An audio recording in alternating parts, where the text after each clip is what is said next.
हम एक सुंदर संसार में रहते हैं। आपके इर्द गिर्द अद्भुत वस्तुओं को देखें। आओ हम आरंभ में चले और देखें कि बाइबल इसके बारे में क्या बताती है कि यह कैसे आरंभ हुआ। आरंभ में परमेश्वर ने आकाश और पृथ्वी को बनाया।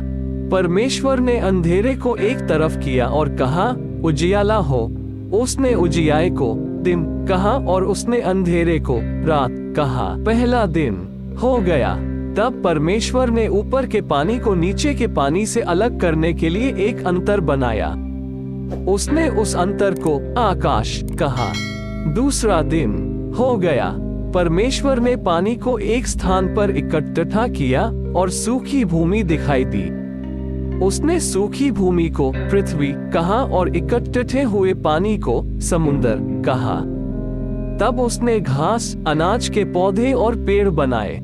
तीसरा दिन हो गया। तब परमेश्वर ने आकाश में ज्योतियां बनाए। उसने दिन के लिए सूर्य, रात के लिए चंद्रमा और सभी तारे बनाए। चौथा दिन हो गया।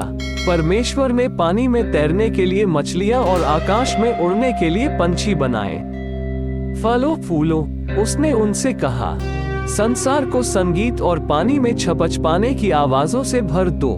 पांचवा दिन हो गया। इसके बाद परमेश्वर ने जानवर बनाए। उसने खेतों के जानवर, जंगली जानवर और जानवर जो भूमि रेंगते रेंगते हैं को बनाया। अभी केवल एक और चीज बनानी है।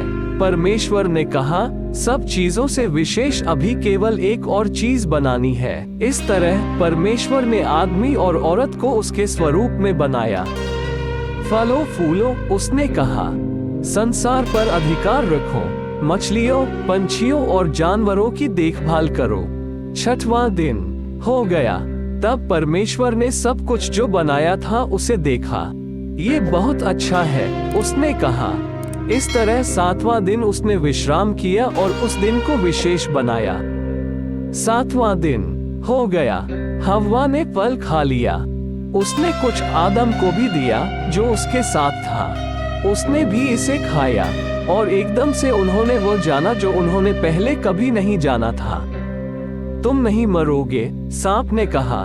यहाँ पर एक कारण है कि क्यों परमेश्वर नहीं चाहते कि तुम इस पेड़ से खाओ। अगर तुम खाओगे तो तुम उसके जैसे बन जाओगे, जो वह जानता है तुम भी जानोगे। क्या परमेश्वर ने तुमको सही में कहा, इन पेड़ों के फलों को मत खाओ? सांप ने हव्वा से पूछा।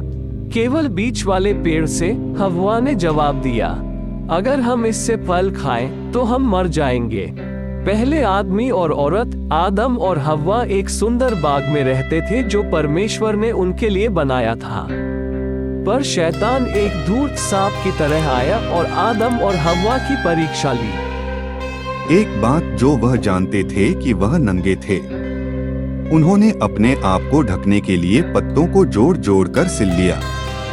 उन्होंने पहले कभी भी डर और शर्म को महसूस नहीं किया था, इसलिए वह जानते थे कि कुछ गलत हुआ है। आदम, हव्वा, परमेश्वर ने आवाज दी। हम छिप रहे हैं, आदम ने कहा, हम नंगे हैं।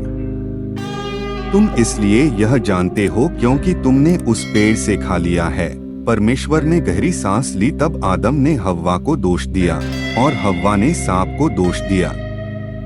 परमेश्वर ने कहा, सांप, तू पेट के बल चलेगा, एक स्त्री का पुत्र तुझे हराएगा। हव्वा, संतान पैदा करना कठिन होगा। आदम, अन्न उगाना मुश्किल होगा। तब परमेश्वर ने आदम और हव्वा के लिए कपड़े बनाए और उन्हें बाग से बाहर भेज दिया।